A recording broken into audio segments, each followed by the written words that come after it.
Good morning, everyone. It's a pleasure to have you here. And before starting, I want to introduce myself. I'm Chiara Mattiello, and I'm here to represent the GIAHS site of Soave. But I have the honor to have some beautiful people, more than guests. Rafael Fernandez from Malaga, Suzanne Lucio from Barroso, is that correct? Yes. Clelia Maria Puzzo from GIAHS Secretariat, and Marco Bencivenga from the Fasciolivata di Spoleto Assisi, the other Italian GIAHS site. Welcome everybody in this virtual meeting. And we are the European GIAHS site, so we are here to present ourselves, to explain to you who we are and the importance of being a GIAHS site. We are so proud, but we know also the responsibility we have, and we have to take after the recognition, because the job has started after the recognition and not before. I give the floor to Clelia Maria Puzzo, but before that, we are going to show you a video about GIAHS. Clelia, it's up to you.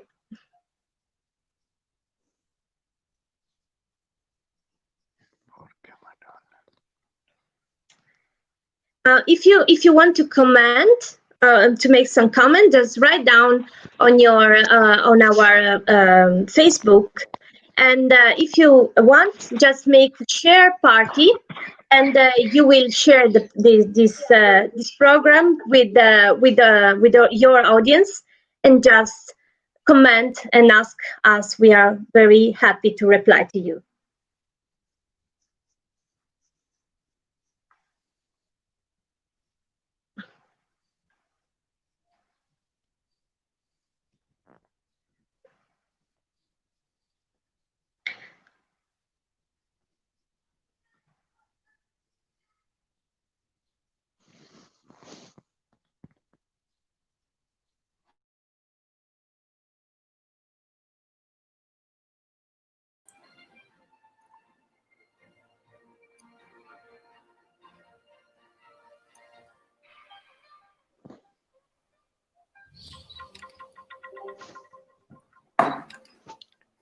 Me marea.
Okay, thank you, Chiara, for your introduction. Good afternoon, everybody. Good evening.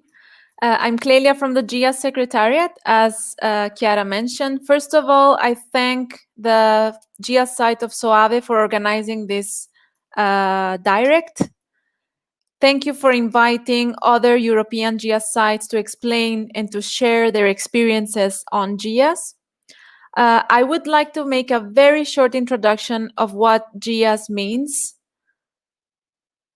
GIAHS stands for Globally Important Agricultural Heritage Systems, and it is a program of the FAO, the Food and Agriculture Organization of the United Nations, which is the organization in charge of food and agriculture. So it's about agricultural production, but it's also about nutrition, it's also about livelihoods and rural development. So what is the GIAHS? GIAHS is an integrated approach. GIAHS, these globally important agricultural heritage systems, are not just sites, are not just production sites. GIAHS are systems. And the reason why we call them systems is because to understand agricultural production and traditional systems, you need to see them as an integrated approach. In these sites, you have biodiversity, you have culture, you have landscape, livelihoods, and agriculture. So everything is interrelated, and there is no one element that is more important to the other. The objective of the GIAHS program: what does it mean to designate GIAHS sites, to recognize these sites globally? First of all, the recognition is not the last objective. Recognition comes to achieve dynamic conservation. And by dynamic conservation, we mean the possibility to recognize that these systems have been alive and have arrived to us from centuries, sometimes millennia, thanks to the dynamicity and to the recognition that they are made of communities that need to overcome difficulties by producing food, but also with a very with a harmonic relationship with their environment. Today, we have recognized 59 GIAHS sites in 22 countries. As you can see, in some areas of the world, we are still working to expand the coverage of GIAHS sites. And in Europe, today we have 4 GIAHS sites of Europe. In Europe, we have 7 GIAHS sites recognized since 2017. We have the agricultural system of the Salt Valley of Añana, the Malaga raisin production system in La Sarquia, Barroso Agro-Sylvo-Pastral system in Portugal, the olive groves of the slopes of between Assisi and Spoleto in Italy, the Soave traditional vineyards in Italy, and then we have 2 more sites in Spain, the agricultural system of the ancient olive trees in Territorio Senia, and the historical irrigation system at Lorta in Valencia, which is the newest GIAHS site. To be recognized as a GIAHS site, there is a proposal document that needs to be prepared. You need to have consultations with the local communities, and then an appropriate channel, an appropriate government institution needs to forward the proposal to FAO to be recognized. There is a scientific advisory group that revises the proposal, prepares a field visit, and finally makes a decision on its recognition. This is just to give you an overview of the variety of GIAHS sites we have in the world. You can see the floating gardens in Bangladesh, the traditional agriculture in Koraput in India, the traditional ginseng production in the Republic of Korea, the Chinampa system in Mexico City, the Chiloé Island in Chile, the Salt Valley of Añana, the Soave vineyards, and another example is the agroforestry system in Mount Kilimanjaro in Tanzania. This is just a few of the GIAHS sites, but this gives you an idea of what a variety of agricultural systems, and their global importance comes because of their contribution to values and to the needs of local communities. What are the examples of what happens in GIAHS sites? What happens after designation or together with the designation process? The idea is to highlight the importance, but also to overcome the difficulties and the threats identified for these systems. As you know, these systems are fragile ecosystems. They rely on the cycles of nature, and so they are sometimes disappearing, sometimes they are facing very serious challenges. So actions implemented in GIAHS sites to overcome these difficulties could be agricultural fairs. These are actual actions that are being implemented in GIAHS sites. Agricultural fairs to highlight the importance of local products, the labeling of products, but also farms and tours. This is the example of the Chiloé Island in Chile, where they created a territorial brand that highlights the importance of the whole territory, not just the products, but particularly the area, the territory, the landscape, and even the farms and restaurants and tour operators that promote the area can access the brand. Then you can have agrotourism activities, of course, developed. Study tours, not just for students, but also for government officials. This is the example in Japan. Labeling of products, of course, is the most important thing to communicate the importance of these areas and the products and their origin to the consumers. And then the importance of educational aspects for universities, for elementary schools, and also for postgraduate courses, as it is happening in agroecology in Chile. And this is some of the challenges, but also opportunities that GIAHS can give. The reason why I'm talking about challenges is that FAO, as any UN institution, cannot allow the commercial use of the logo. But this is how creative GIAHS sites have been in the world. They have created their own labeling systems in order to increase the value and visibility of their products. So you can see the one in Chile that I was mentioning earlier. You can see the NIAS in China. NIAS means nationally important agricultural heritage systems. This is a national site that once will be recognized by GIAHS. And then in Japan, you see many examples according to the area, according to the system. And then you have Korea, and then you have examples of what Italy is doing as well. So what comes after? What is the importance of designation? What is the meaning of having this meeting today? And also the importance of having Europe as a region that is part of GIAHS. As you can imagine, traditional agricultural systems have the same issues and problems all over the world. So there is actually no difference between the income of countries and the problems that these systems face, particularly in terms of environmental challenges, but also economic challenges. So as you have seen since 2017, you have the European GIAHS sites that came into the system. And the way forward is to create a strategy to raise awareness, to increase the number of sites, and to create a community that would allow for some particular fundraising and to support directly the GIAHS sites just because they are recognized as GIAHS. So this is our challenges and our opportunities for the future.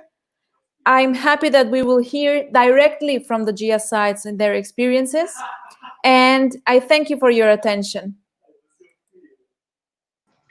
Thank you, Clelia. And you see that we are not alone. There's 59 sites all over the world. And we are here to represent very few part of them. We probably met for the first time in Madrid last year, and we started this dialogue together. And our aim is to work together more in the next few months, and to be recognized even from the people, because there's a very few people that know what a GIA is. And I give the floor for the first presentation to Susan Lucio from Barroso, that I've discovered is a so beautiful place. Hello, everybody. My name is Susan Lucio. I work for ADRAT. It's a development agency from Alto Tâmega region.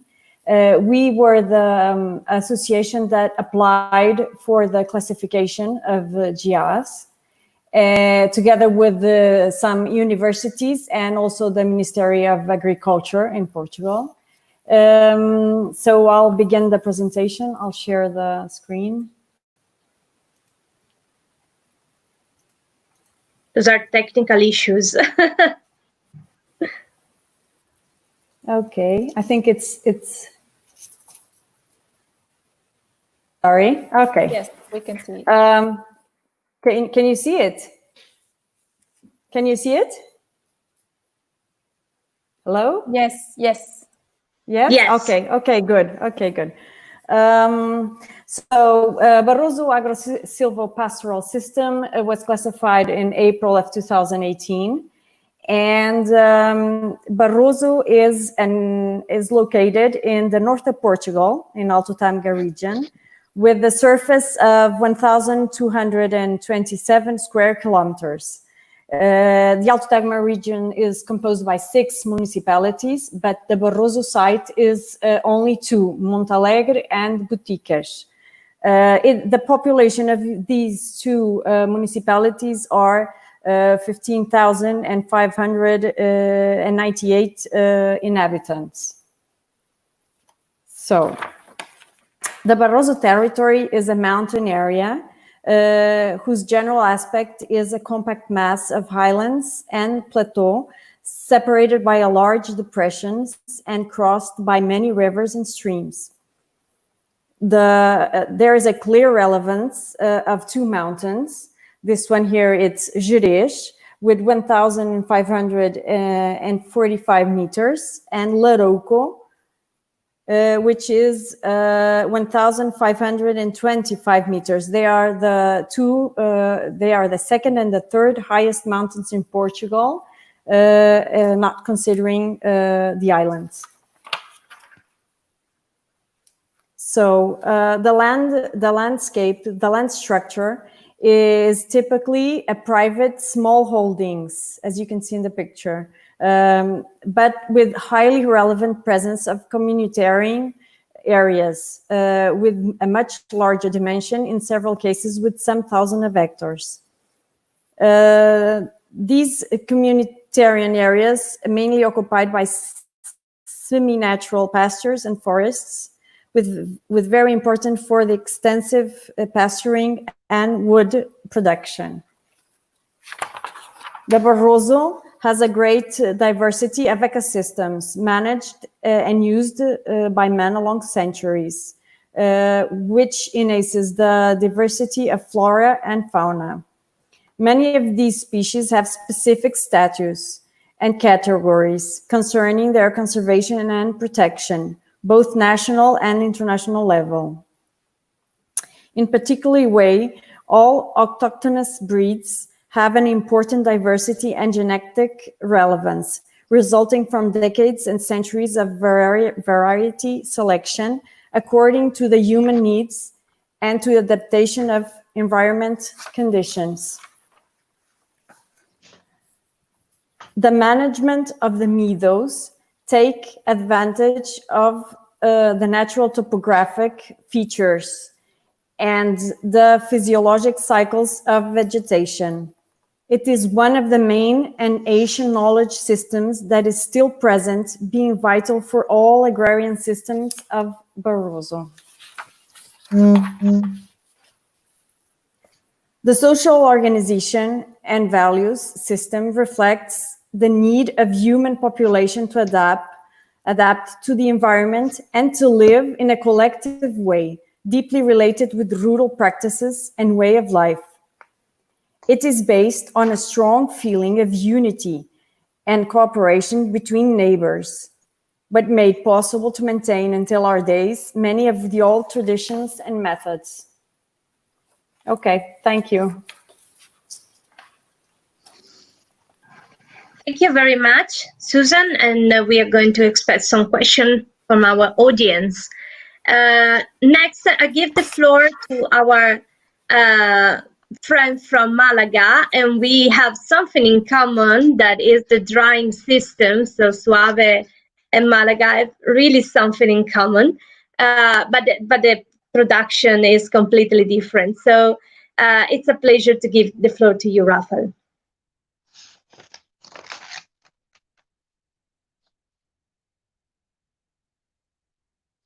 Okay, now I think, can you hear me? Okay, thank you so much for inviting us. Thank you for the initiative, Clelia and Chiara. I think it's so interesting to be here with you all. Hope we have a lot of participants. I don't know where they come from, but good morning, good afternoon, good evening. And let me show you somehow what we have here in Malaga, in this GIAHS site, which was the first recognized in Europe, together with the South Valley of Añana. Let me share my screen, as in order to show you some slides.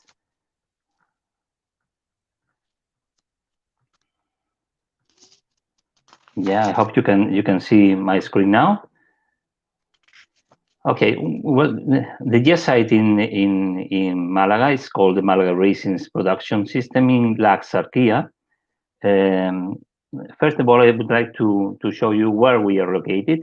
This is Europe, the map of Europe, and Spain and Andalusia region, which is at the south of Spain, is one of the biggest regions in Europe. It's larger than half of the countries of the European Union. And Andalusia has 800 kilometers of coastal line and 8 provinces. One of these is Malaga province, which is located the GIAHS site in Lanzarote. I can do a zoom to this province of Malaga because I want to highlight something very interesting, which somehow defines the way of on how this agricultural system is so different from we can see in the rest of the province. Malaga province is known as one of the most worldwide touristic destination because this coastal line, which is 150 kilometers, is called the Costa del Sol, which is the coast of the sun. And as I said before, it's one of the most touristic destinations worldwide and at the European level. But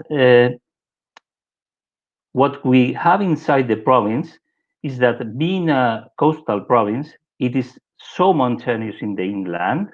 And one of the most relevant part in this province, which is very mountainous, is this area, 280 square kilometers approximately, which is the GIAHS area, which somehow was isolated during the past centuries, historically, because of the mountain areas here in the south and the mountainous areas in the north. So this area, which is called the raisin production area in Lanzarote, has landscapes like this one that you can see, dominated by high mountains, deep valleys, creeks, caves, and so on. And this area includes a lot of municipalities that had to be adapting their lives and their agricultural systems to the environment, to the geological conditions, to the geographical conditions, and the only crop that could grow here was the vineyards.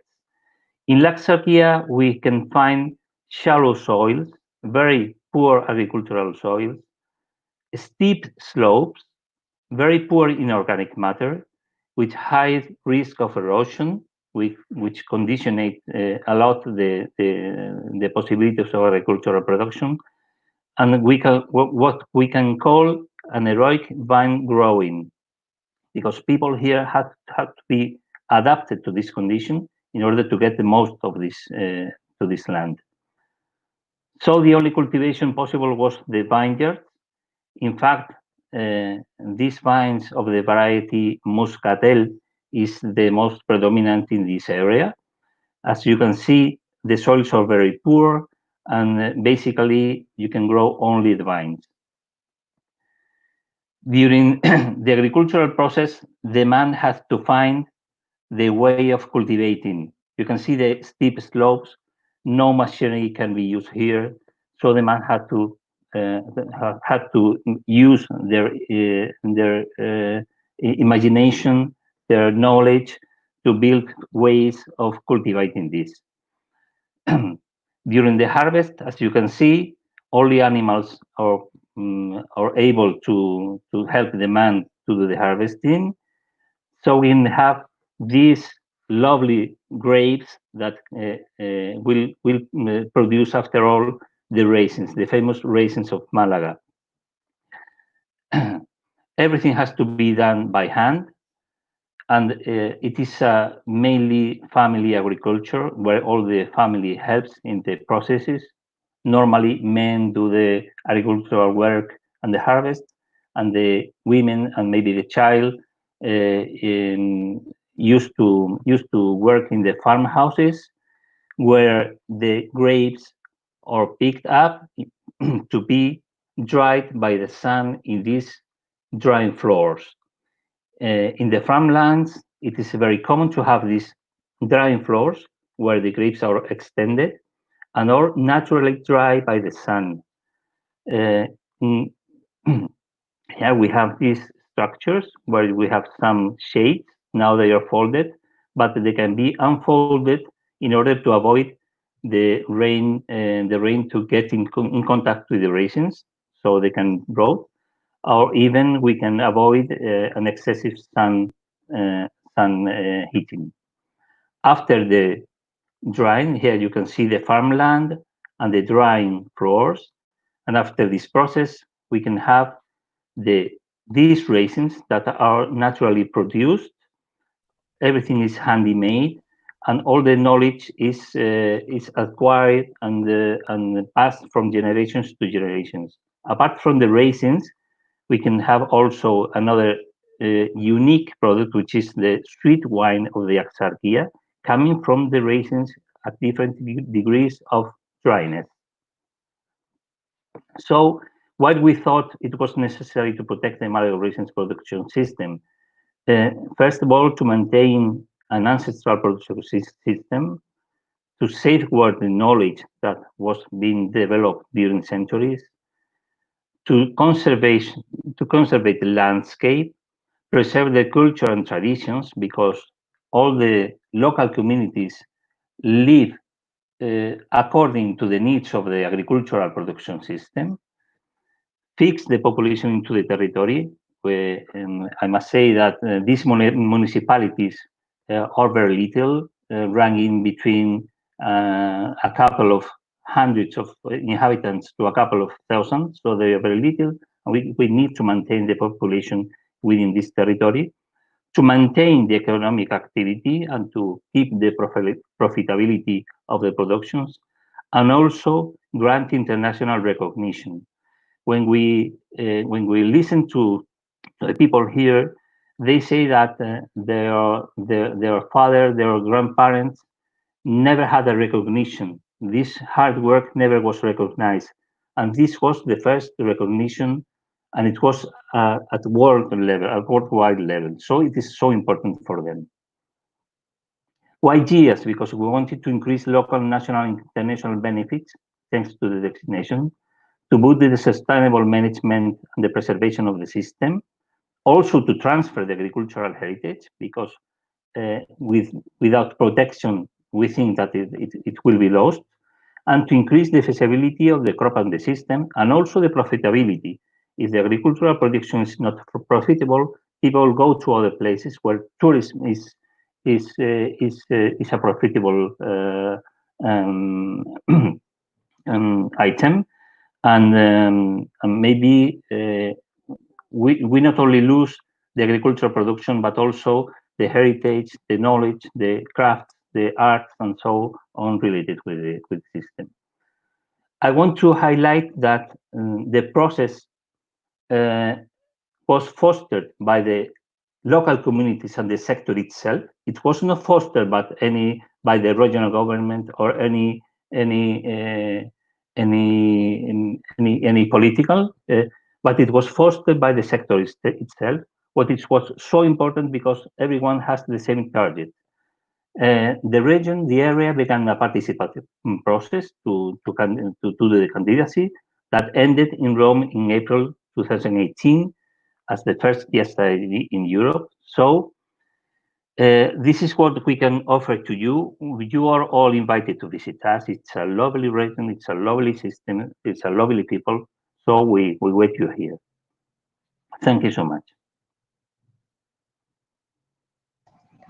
Thank you, Rafael. It's a beautiful story, this one, to tell to people. And everyone knows Malaga, but no one probably knows the works that is beyond the production of raisin. Yeah, yeah. So it's time to give the floor to a friend. And to one of the beautiful people I've known in the last 2 years in our GIAHS process, and is Marco Bencivenga from the Assisi Spoleto GIAHS site. Aiutami, ogni tanto fammi la traduzione. Che non siamo organizzati come voi, ma volevo farvi vedere. I want to see you the oil tree. This is in the garden. Another garden have the oil olive. You have seen the plants of oil is the culture of Umbria, the culture born in the time of Romans, and have take San Benedetto and after San Francisco. The area, the protected area is this. It's possible to see the Yes. The difficult of come si dice? Vai in italiano. You can talk in Italian. Ok, molto difficile da cultivare, ma la storia voglio farvi vedere esattamente un'altra cosa. Un olivo millenario, tra i più, forse il più vecchio anche dall'analisi al carbonio che sta all'interno della fascia olivata. È questo. Non so se lo vedete, non so se lo avete potuto vedere, e questa è la sua storia rappresentata e raffigurata nel XIII secolo. Questa è la storia dell'olivo che sta insieme a una cosa, cioè l'uccisione di un santo. L'olivo, the olive, è born all'interno delle grandi chiese benedettine e francescane. Questo sono altri esempi. Scusatemi, ma non sapevo di dover organizzare una cosa del genere, però mi sono organizzato con il libro. Questo, come potete vedere, nasce all'interno delle chiese e si espande nella montagna. Questo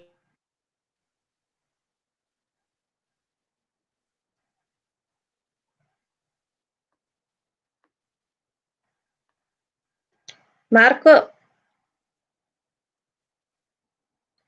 Microfono.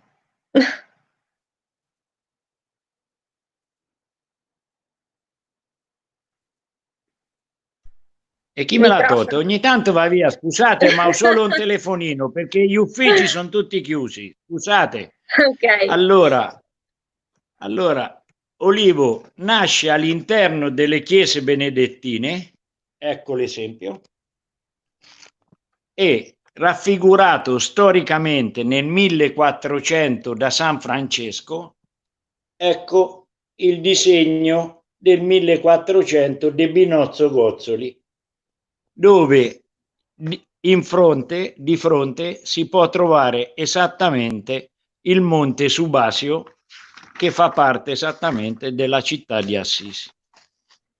Questa è la cultura dell'olivo, una cultura fatta in montagna, questa era la sua rappresentazione, queste sono le sue cose, fatta con terrazzamenti per drenare l'acqua, per studiare i percorsi dell'acqua e per cercare di alimentare un olivo che nasce solo in quella zona, tanto per essere esempio. Noi siamo questo, come diceva da Malaga, è un'agricoltura eroica, perché queste sono le altezze che devono affrontare. Non c'è meccanizzazione, tutto manuale. Questi sono i punti di montagna, per cui credo che sia importante, al di là dell'opportunità da creare per una coltivazione e per il mantenimento della coltivazione, creare momenti turistici che da già esistono, perché ci sono percorsi da poter fare, la via degli Olivi che va da Spoleto a Assisi, la via di Francesco che va da Assisi a Roma e poi sale fino a Firenze. Ma questo non è sufficiente, tanto per essere molto espliciti, non è sufficiente perché occorre un ulteriore aiuto, io penso, e quindi una progettazione comune, perché tutti la definiamo eroica, per amor di, che è quella di poter accedere non ai fondi a fondo perduto, ma agli investimenti europei con un percorso molto probabilmente più celere. Questo era il mio pensiero. Lo concludo facendovi vedere all'interno della torre di Spello, proprio sopra la torre di Spello, per quanto è il valore in quell'area, ci sono 2 olivi. Io spero che voi li possiate vedere. Ho concluso, scusate. Thank you. Grazie Marco. Ho provato un pochino a tradurre. I've tried to summarize what you were saying. So now I think it's my turn as the turn of the Soave region. And we've probably a lot of people know something about us. And we became a GIAHS site in November of 2018, being the 52nd GIAHS site. And we've made an action point on 8 plans, on 8 points. And we are proud that 6 of them are now closing with some European projects. Which are the features of the Soave GIAHS site? For what regards economic sustainability, we have around 3,000 growers, and that works on the steepy hills of our calcareous and volcanic hills. The traditional way we do things is with the pergola. So our training system is the pergola veronese that requires a lot of manual work. We have 2 native grapes that are the Garganta and the Trebbiano di Soave, but also we have a native olive variety, cultivar, that is called Grignano, a native cherry that is called Mora di Cazzano, and a native pea that is called the Pisello di Colognola. So the biodiversity in this area is really preserved, and the cultures, as you see, live together in the hills. And it's common to have cherry trees that surround the vineyards, a lot of woods as well, because the nature has been preserved during the centuries. As you see, the pergola is a system where we have a trunk of 2 meters from the level of the soil, and that's because in the past time we had a lot of frosts. So it is a way to preserve the buds during springtime from spring frost. But in the same way, we discovered that pergola, in this moment of climate change, are going to mitigate it because it's creating a canopy, an horizontal canopy that protects the branches from the raisins and that keep acidity and perfumes and avoid the burns on the grapes. The other system we use are the terraces that we call giropoggio, as you see in the photo on the upper part of the slide, and you see that they feature and they transform the landscape, but it seems to be quite natural. And the giropoggio has the characteristic that follow the hill and did not destroy the hill. For what regards the pioneering projects that I've talked to you before, those are European projects or regional projects that we applied to preserve the territory. The two projects we are the most proud are Ithaca and the solution system. Ithaca is a project to have a fixed planting for the treatment.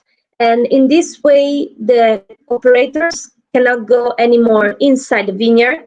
The treatment is spread in only 20 seconds, and we don't have any compactation on the soil and any problem with the operator that is inside chemical treatment. Solution system is more complex, and it is a study of the behavior of the water flows on the steepy hills, preventing soil erosion.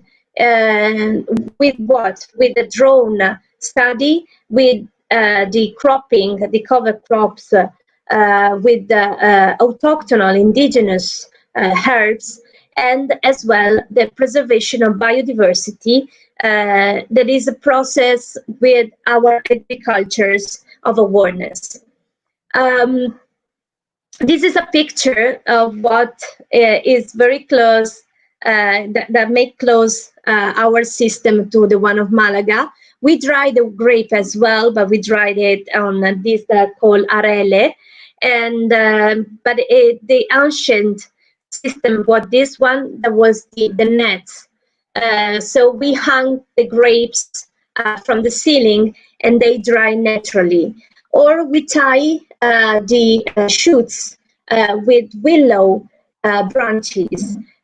So in this way, we don't pollute the environment, and we keep everything as natural as possible. Everything is on a beautiful landscape, and those are the Soave hills. And as you see, in 200 years of history, no urbanization has hit the hills, keeping the landscape integrate and unique. We are going to develop a lot of projects on tourism in the next years, because for us it's very important to show people that we can do agriculture, we can make people live. So people may live from agriculture, but people may live the landscape. And that's a way to make a sustainable agriculture, because we need to understand that the term sustainability is both from economical and environmental. Thank you very much. Clelia, if you want to say something, I show the comments of people that are thanking us. Chris, beautiful girl. Thank you. Thank you. Are there any questions? No, there are only people that are thanking. Say thanks. Thanks to you for following the conference.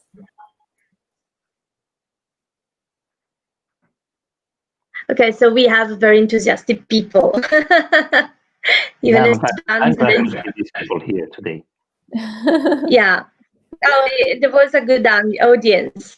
So you can see again this broadcast on our Facebook and YouTube, and then I will share it with you so you can share on your on your social, on your website as well.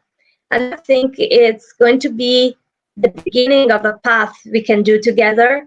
And maybe people were more and more interested on GIAHS in the future. We hope so. And everyone, please come visit your GIAHS site in your country this year, that we can go outside our borders in an easy way. But you see that around the corner, you have so beautiful place to discover, people that work, people that really care on their territory, and the smile of these people is always the best thing to have. I thank you all, my friend, for being here, and I wish you a good weekend and with your family, and I hope to see you soon, even live, in a very live situation. We hope so. Yeah. Okay. Thank you, Chiara. Thank you all. Thank you. It was a pleasure to meet you all. Thank you. Thank you to you all and all the participants. Bye-bye. Bye. Have a nice day. Bye-bye.